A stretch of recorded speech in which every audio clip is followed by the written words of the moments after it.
Buat teman-teman yang belum tahu, bahwasanya pada rapat kabinet 18 Juni 2020 ada rapat kabinet, dan kemudian di sana Jokowi dalam sebuah kesempatan pidato dia marah di depan para menteri, dan kemudian beredarlah di media videonya ketika kanal YouTube Sekretariat Presiden mengupload ke YouTube pada tanggal 28 Juni 2020. Jadi media dihebohkan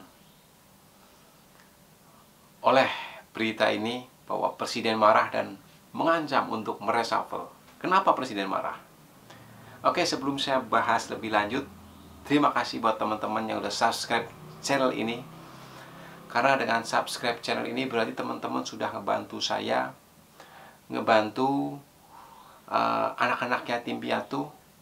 Karena saya sampaikan sekali lagi bahwa jika ada rezeki yang datang dari channel ini, saya akan donasikan sebagian ke anak-anak yatim piatu. Oke, lanjut ke materi hari ini.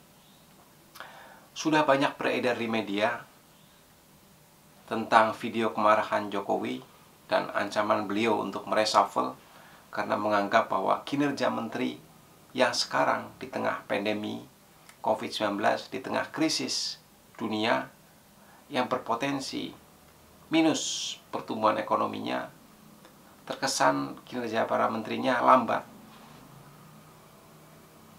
seolah mereka santai. Nah, inilah yang bikin Pak Jokowi, Pak Presiden marah. Pak Presiden kepengen agar menterinya bekerja yang out of the box, extraordinary. Jadi bukan kinerja yang normal, tapi sebuah terobosan-terobosan yang bagus agar Indonesia bisa survive dalam krisis ini. Beberapa media, beberapa survei mengangkat kinerja menteri yang paling bagus sampai menteri yang paling jelek kinerjanya. Tapi kalau menurut saya, jika memang ada reshuffle, maka yang pertama adalah Menteri Kesehatan. Yang kedua, ini tebakan saya, yang kedua adalah jajaran Menteri Ekonomi. Apakah itu Menteri Sosial, apakah itu Menteri Koordinator Ekonomi. Yang ketiga mungkin adalah Menteri Agama. Yang keempat adalah Menkumham. Dan yang kelima adalah Menko Polhukam. Jadi itulah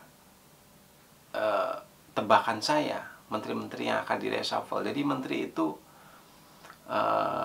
selain diharapkan bekerja untuk rakyat, bekerja yang bagus, tapi juga memperkuat citra presiden. Dan menteri-menteri yang tadi tebakan saya itu, kalau menurut saya memang sering sekali bikin kontroversial di media. Jadi ada baiknya kelima menteri yang tadi saya sampaikan memang direshuffle, itu kalau menurut saya. Tapi reshuffle adalah hak prerogatif presiden. Jadi kita nggak tahu apakah benar akan direshuffle atau tidak. Siapa yang akan direshuffle itu juga itu masih teka-teki.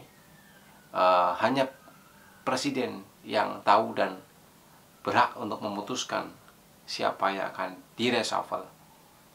Tapi kalau menurut saya itu kelima menteri tadi. Tapi yang pasti kalau saya tebakan saya, nggak mungkin Pak Prabowo Subianto direshuffle. Pak Luhut Panjaitan, Pak Muldoko, dan Indra Thohir, dan Menteri Keuangan Sri Mulyani, 5 orang ini juga saya yakin sekali nggak mungkin direshuffle. Karena Pak Prabowo itu adalah kalau menurut saya menteri terbaik yang ada sekarang. Mungkin teman-teman boleh cek statement dari Pak Rizal Ramli beberapa waktu yang lalu bahwa diam-diam Pak Prabowo itu menyelamatkan uang 50 triliun untuk bangsa Indonesia. Itu yang diketahui, belum yang tidak diketahui. Jadi memang dalam diamnya Pak Prabowo, dia bekerja sangat banyak dan maksimal sekali. Dan memang dia juga jarang tampil di media. Dia fokus bekerja. Jadi kalau menurut saya memang itulah 5 menteri yang kemungkinan di-reshuffle, dan 5 menteri yang kemungkinan kecil untuk di-reshuffle, karena 5 menteri itu dianggap baik atau dekat dengan Pak Presiden. Tapi intinya seperti ini. Maksudnya mudah-mudahan ya, bahwa kemarahan ini adalah bukan pencitraan. Jadi saya harapkan bahwa Pak Presiden tidak berhenti sampai di sini, tidak hanya marah dalam sidang kabinet, tapi di follow up lebih lanjut.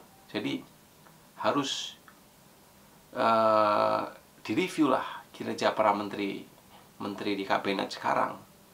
Mana-mana yang kira-kira kinerjanya sudah bagus, mana yang tidak. Dan yang tidak dipanggil lah, dikasih waktu.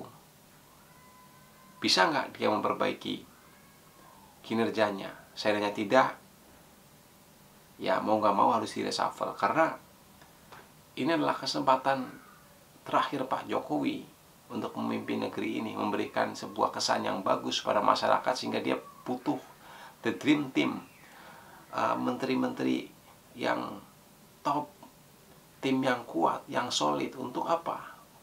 Untuk menyelamatkan Indonesia dari krisis global ini. Karena jika Pak Jokowi tidak punya tim yang top, maka kita akan terjebak dalam sebuah krisis yang akan merugikan sekali terhadap bangsa kita. Sehingga nanti pada akhirnya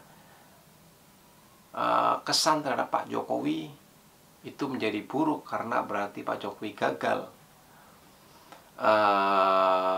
dalam kepemimpinan periode kedua ini. Itu menurut saya. Jadi memang Pak Jokowi jangan lama-lama, harus bergerak lebih cepat, mereview kinerja para menterinya. Yang tidak baik, sikat saja. Kembali ke Indonesia Lions Club. Ini adalah acara yang sangat favorit, dan judul kali ini adalah judul yang sangat masih hangat untuk dibahas, dan menurut saya asik untuk ditonton. Jangan lupa teman-teman para pencinta Indonesia Lions Club untuk tonton acara ini, Indonesia Lions Club, hanya di TV One setiap Selasa jam 8 malam sampai dengan selesai. Dan judul atau tema pada ILC malam ini adalah Presiden marah, menteri mana yang akan di-reshuffle itu. Jadi Bung Karni, terima kasih telah mengangkat tema yang up to date, tema yang menurut saya juga asik untuk dilihat, asik untuk didengar diskusinya. Tolong Bung Karni dengarkan masukan para fans ILC yang mengharapkan agar Rocky Gerung bisa diundang, dan juga Refli Harun, Mardi Gowowik, atau Rizal Ramli, tokoh-tokoh yang diharapkan bisa hadir menjadi narasumber pada diskusi ILC 30 Juni 2020. Mungkin itu saja Bung Karni. Sukses selalu buat Bung Karni, sehat selalu. Terima kasih buat teman-teman yang sudah tonton video saya dan sudah subscribe channel ini, karena sekali lagi dengan teman-teman subscribe berarti teman-teman sudah membantu anak-anak yatim piatu. Karena sebagian rezeki dari channel ini saya donasikan buat anak yatim piatu. Terima kasih. Assalamualaikum warahmatullahi wabarakatuh.